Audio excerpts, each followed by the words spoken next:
Gotta make myself look beautiful. Anyway.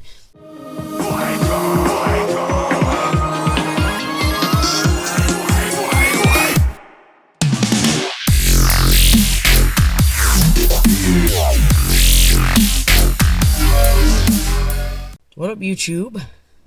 Welcome back to another video. I'm in a car. No, this one's a bit different. It's not really gaming related, but it's kind of techie related, so yeah. But yeah, I'm fitting an FM modulator, this little doohickey here, into my car today. And I thought, there is such a lack of good information on Tinterweb about these things, and how is a good way of fitting them. So I thought, screw it, I'll just do a quick video just to let you know what I'm doing. So I'm going to stop the camera, I'm going to flip it round, and I'll show you what I've done, or doing, or stuff. So here we are then. This is as you've probably found out recently, I've got a... did I leave the backlight? No, I'm right. I've got a Vauxhall Vectra. I've just bought one. And nothing too new or anything like that, but it's fancy, you know, I like it. So, but yeah, this is the FM modulator. It's a iSimple. I am simple, it's upside down. An iSimple IS31. And it's just it's their standard modulator, because it means you can plug in whichever cables you like. So in this case, I've bought myself some just standard RCA to 3.5mm jack for your telephone. If it would focus on that bit, would be oh, forget it, you get the idea. It plugs into your phone anyway. So I have all my toolkit. No, so this thing is not required, but makes it so much easier. This is a test light. It basically just plugs onto somewhere grounded on the car, so like a bolt that's attached to the chassis, for example. So I usually put it into the door thingy, and then you just you drop it, you unscrew this here, like as this. Ow, stab yourself in the process. And it comes with like a point. And then you can dab that on bits of like, so you can say, oh, I want to know if that's live, blah, blah, blah. And I'm going to use this to find the ignition wire. Because, yeah, I mean, what you could do, you could actually buy like an extension lead, put it in between the wiring, and then pull off the adapter wiring, so you're not affecting the actual car wiring. But I'm thinking it's more or less going to be a permanent fixture of the car, and if I'm going to get another radio, then I'm going to get another radio. So I'm thinking I'm just going to pull off these original wires, although I haven't decided yet. I'll let you know in the next segment if I've actually decided to whether use this or whether use a fuse tap or something like that. But yes, I'll do that. I'll find the ignition wire, and I'll cut to a bit where I'll show you where I found it when I've set everything up. Yeah, I'll be back. Okay, this may be ghetto as fuck, i.e. I didn't have a long enough thing, so I've just dragged a wire out of my toolbox. But anyway, as you can see in here, the screen is not on at the moment, and I think I've found the right one, because when you dump that in there, see, nothing. As soon as I turn the ignition on, see, there you are. See, it lights up. Don't know if you can see it very well in the video. And now radio 1's going to do me for copyright. There we go. That's better. So yeah, and then you've got one underneath it, which is the red one here, which is a permanent live. That's always on. And then you've got this one here, which, like I said before, as soon as I pull the key out, it goes off because the ignition goes off. But then the screen still stays on. This is part and parcel of the car, but only when I turn this on, find the keyhole again, only when I turn it back onto ignition will it lights up again, and that's when the radio kicks back in. So you're back on radio 1. And this car is kind of odd in the fact that I've turned the ignition off now and it's still going. It doesn't actually turn the radio off until you pull the key out. See, now I've pulled the key out, so it's kind of cool. So you can like pull up somewhere and still listen to your music and stuff. So I assume that's the right one. The only reason I say I assume it is these lights up as well, but as you can see, it's a hell of a lot not as light. Sort of, it's less bright. So I suspect these are all the speakers wires. I would have thought so, because it's similar wiring to the normal ISO harness that I've used before, but it's a tiny little bit different. So these are less bright, but I assume these are because these are the actual speaker wires, obviously, that don't kick out so much. Whereas this is a direct 12 volt, so when I turn the ignition back on, it's a lot brighter. So I think I found the right wire. I still haven't decided. Well, that's what you do if you want to sort of just use your radio wiring, which is perfectly fine for this, to be honest. This only runs off of a 2 amp fuse, so it probably wouldn't cause you any problems. But I'm actually pondering popping off, like putting this back together just briefly and popping off and going to get a fuse tap, because that would be a lot cleaner way of wiring. It would mean I wouldn't have to splice into that lot, which I kind of don't want to do if I can help it. So I may pop off and get a fuse tap if somewhere has it locally.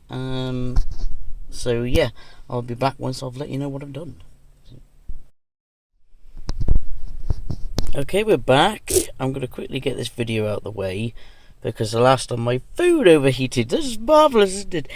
Anyway, yes, as you can see, the radio's pulled out. There's a good reason why you do research before this, because I've just found out that the last video, although I'm going to leave it in because it's good to sort of show you how to sort of find out which wire it is, but it's actually technically incorrect, because this radio only has one direct 12 volt feed, which is this red wire there, the bigger red wire, as you can just see inside of there, as well as a ground which is underneath there somewhere. I don't know if I can show you it.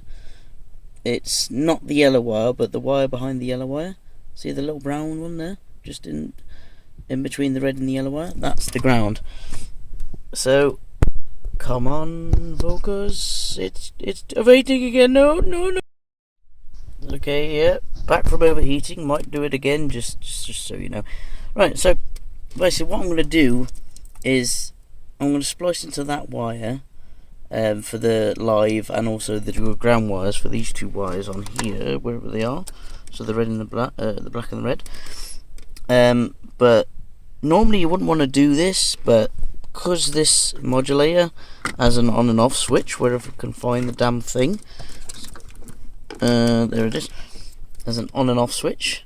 So I was going to mount this in the dash, possibly here. I haven't decided yet. It's doing it again. No, you pillock of a thing. Okay, we're back. Sorry about all the random jump cuts and stuff. My phone keeps overheating like a bitch. But yeah, I'm afraid I can't show you this working, but take my advice. It is amazing. It actually sounds really good. Basically, I'm using my phone to record, so I'm not going to be able to plug it in and play it. I thought I might be able to get away with it, but it wouldn't let me. I was like, no. So basically, what I've done is the red wire, I've put a block connector in, and I spliced the red wire to the iSimple device, and then I've got this done the same with the brown, which is black wire, on this for the ground. Plugged that in. That was into my phone a second ago. This is actually a really nice cable. Sort of there we are. It's a something digital cable direct. That's my eyes, really great, isn't it? But yeah. So literally that's all I've done. I might put some insulation tape around it just for safetyness, and I think it's probably a good idea. But yeah, literally all you do is set your radio to the frequency on the device, which it currently is set to 87.9, because I found that was the least sort of interference on that channel. And as you can hear, there's actually no interference on it now. If I turn it off, so you can see it's back to sort of being FM, and I'll switch it back to sort of radio 1. I'm going to turn that down before I get copyrighted. So radio 1. So all I've got to do is when I want to hit the old doohickey, I switch it to 9 on my preset. You can see hear the static. As soon as I switch the modulator on, you'll be able to hear it sort of almost tunes itself in. And now there's the most minuscule amount of background sort of feedback there, and then when you plug this in and play something, it sounds really good. I was actually quite surprised. This radio, it's the CDC 40 Opera, in this model is fantastic. It really kicks out. So I was just thought, there's no point me buying an aftermarket radio because it's so good. But yeah, there you have it. A little bit different, but you might be finding. I'll plug this all back in and I'll see if I can find another MP3 player or something like that. I can record and show you it working after this segment. But yeah, the next bit, or I might show you a bit more of how I put it into there, and sort of, I'm just not really decided yet, but I'll show you in a moment. So I'll be back. Okay, we're back again. Mounted, or just about to finish mounting the switch, and I must say it looks pretty smoking fat, because when that's in there I found a hole that'll fit through, and if I can do this one-handed, if I pull that through there like that, look at that, how freaking good does that look. Can I just say, this plastic is got to be made of like the toughest plastic ever, because that took forever to get through.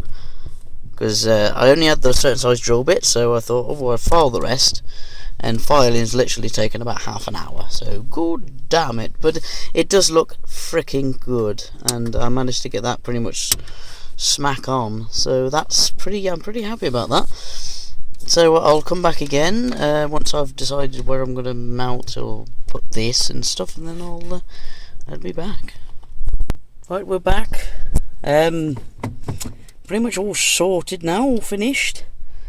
The radio's back in and stuff. The extra wires seems to push it forward slightly, so it's ever so slightly popped out, but it doesn't bother me. If I really wanted to be pedantic, I could have probably get brined a bit more and tidied up a bit more behind there, but that's fine by me, to be honest. So yeah, the aux cable, I managed to find a hole just to the left of the glove box. If you can see, I don't know if you can see in there. Poked a bit of wire through, taped it to it, and then poured it through. So that's fine. That worked great, and the excess is just held up in here with all my other load of crap and KFC rubbish. And then the cable comes through, obviously, through to here. That works perfectly there.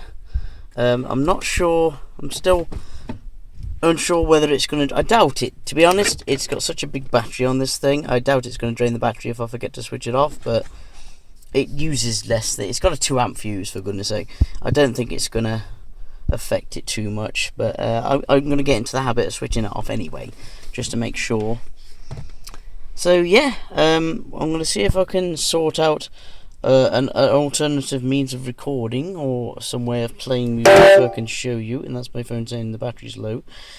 So I can show you it working, so I shall be back in a moment. But there you have it, everyone. Thanks very much, everyone, for watching. If this has been helpful to you or whatever, then please feel free to give me a comment, let me know how you got on if you're doing this yourself. Also, if you have any questions regarding either the iSimple i31, so great little device, or the how to wire it, or whatever, how with the wiring to do with the Vauxhall Vectra.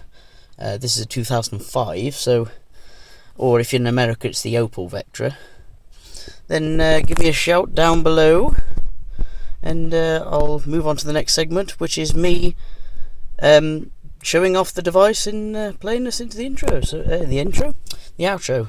I might have said intro earlier as well. Anyway, it's fine. Anyway, thanks everyone for watching. Goodbye everyone. Bye.